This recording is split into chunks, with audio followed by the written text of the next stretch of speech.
Muchas gracias, señor presidente. Muchas gracias, señor Redondo, por su comparecencia y sus explicaciones.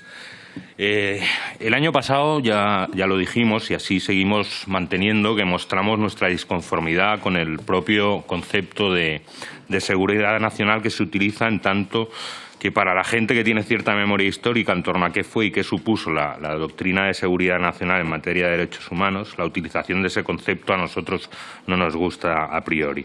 No vamos a insistir al respecto y nos remitimos a lo que dijimos ya en su día en esta propia comisión.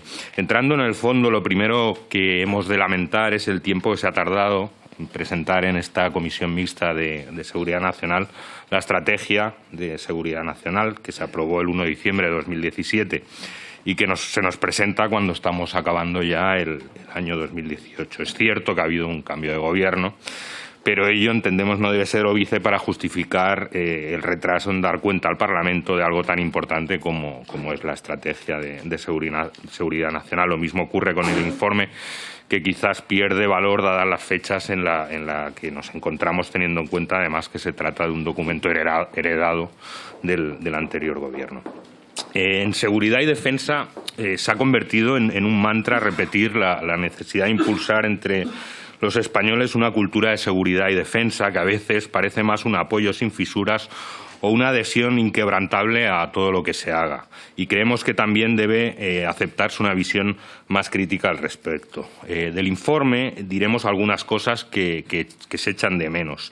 Si bien el terrorismo se presenta como la principal amenaza a la seguridad del país, en el informe de seguridad nacional no se jerarquizan las amenazas, no se ofrecen datos y evolución anual que permita comparar entre ejercicios, no se explican las razones para mantener el nivel de alerta terrorista en 4 desde junio de 2015. En este sentido, se señala que el Daesh ha perdido territorio, pero su amenaza no ha disminuido, afirmación que en nuestra opinión merecería una explicación un poco más extensa en cuanto a las razones que no se nos ofrecen en el informe. Se nos habla exhaustivamente y con cifras del peligro de los retornados, pero poco se dice sobre los atentados en Cataluña y las medidas que se han tomado sobre este tipo de terroristas, es decir, personas nacidas o criadas en nuestro territorio. También vemos quizás en el informe un abuso de lo híbrido, que nos da que va a ser como un cajón donde todo cabe y se suele relacionar normalmente con alusiones sin contenido detallado a las redes sociales y al ciberespacio. Los límites entre la paz y el conflicto se difuminan en un mundo en el que a los conflictos tradicionales se unen los denominados híbridos, se dice, por ejemplo, en el informe. En el texto también convive la mezcla que solo puede ser interesada entre ciberamenazas y desinformación, de las que ya hemos discutido mucho en esta comisión. Actos como el robo, uso y difusión de la información y datos sensibles y acciones hostiles que incluyen actividades de desinformación e interferencias en procesos electorales representan hoy un desafío importante, nos dice el informe. No creemos que deba mezclarse de tal forma unas cosas con otras, como se hace en el texto. Creo que hay que separar claramente lo que son las ciberamenazas de la desinformación.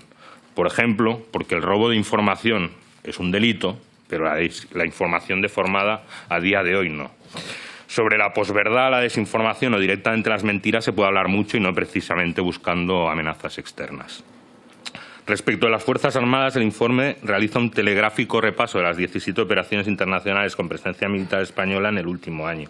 También se nos habla de la estrategia industrial de defensa y de programas que define como exitoso modelo de la industria naval española como el submarino S-80, un submarino que ha supuesto un sobrecoste de 1.772 millones de euros, pasando de los 2.132 millones de presupuesto inicial a 3.907 millones de euros y más que un programa ha parecido un culebrón. Se nos dice también que se debe aprovechar el momento de redefinición de la OTAN, pero no se nos dice en el informe en qué sentido.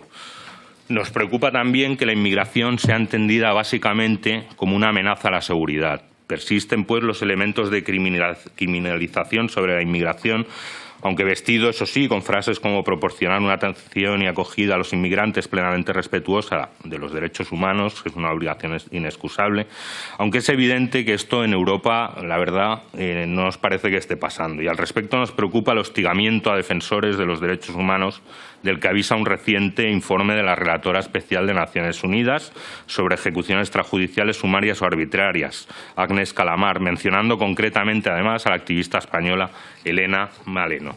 En él, la Relatora Especial expone la criminalización y los ataques de que son objeto los servicios y los agentes humanitarios como resultado de actividades de disuasión de la migración, incluyendo acusaciones a ONGs de colusión con las redes de traficantes, como pasó en el caso de Open Arms. También nos ha sorprendido ese incremento de la actividad e injerencia de los servicios secretos de países afectados por conflictos para condicionar la evolución de los mismos en favor de sus intereses y el hecho que se vigila con cautela exhaustivo control que pretenden tener determinados países de sus colonias residentes en España y de las iniciativas en las que participa. Echamos de menos también alguna línea dedicada a objetivos y retos para defendernos de las llamadas cloacas del Estado. Decir que los propios fiscales del caso han alertado del riesgo de los papeles de Villarejo para la seguridad del Estado. ¿Qué se va a hacer o qué medidas se van a tomar para que esto no vuelva a ocurrir nunca más? Respecto a la seguridad del espacio aéreo y ultraterrestre, le diré que yo me quedé muy preocupado, aunque no aparezca explícitamente en el informe, sobre lo que nos contó en la ponencia de ciberseguridad el señor Fondemora, que la Agencia Europea de Aviación reporta que hay más de 1000 ataques de ciberseguridad a sistemas de navegación aérea al mes.